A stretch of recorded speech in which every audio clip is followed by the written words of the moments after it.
This is salmon crudo, or raw salmon, and it's lightly marinated in the citrus dressing, and it is the most amazing appetizer. I'm gonna show you how to make it. Rule number 1, you need sashimi grade salmon fillet, or the freshest salmon you can get.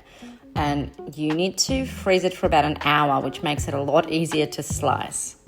And while it's freezing, you can prepare the dressing that's gonna go on top. Traditionally, the Italian salmon crudo is basically just olive oil and lemon juice, maybe some capers and onions. But I'm making kind of like a fusion citrus dressing, and that's a combination of orange, lime, and lemon.